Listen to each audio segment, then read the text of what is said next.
నమస్తే, welcome to SP news. ఉభయ గోదావరి జిల్లాల ఎన్డీఏ కూటమి బలపరిచిన గ్రాడ్యుయేట్ ఎమ్మెల్సీ అభ్యర్థిగా పోటీ చేస్తున్న పేరాబత్తుల రాజశేఖరం గారికి ప్రథమ ప్రాధాన్యత ఓటు వేసి గెలిపించాల్సిన బాధ్యత మనందరిపై ఉంది. పేరాబత్తుల రాజశేఖరం చాలా మంచి వ్యక్తి. ఆయన ఎమ్మెల్సీగా గెలిస్తే నిరుద్యోగ యువతకు మేలు జరుగుతుందన్నారు.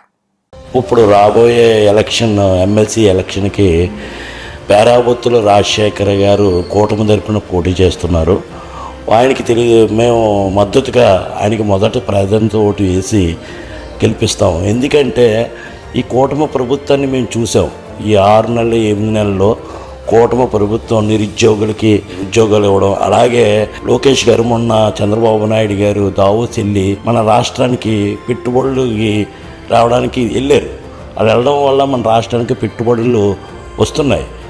రాబోయే రోజుల్లో ఇంకా ఆయన నిరుద్యోగులకి ఉద్యోగ అవకాశాలు ఇస్తారని పేరాబత్తుల రాజశేఖర్ గారికి మొదట ప్రాధాన్యత ఓటు వేసి అతన్ని అత్యధిక మెజార్టీతో గెలిపించాలని మేము అందరికీ చెప్తాము. మేము కూడా వేటేస్తాము. 10 మందితో చెప్పి అతన్ని గెలిపించాలని మేము కోరుకుంటున్నాం.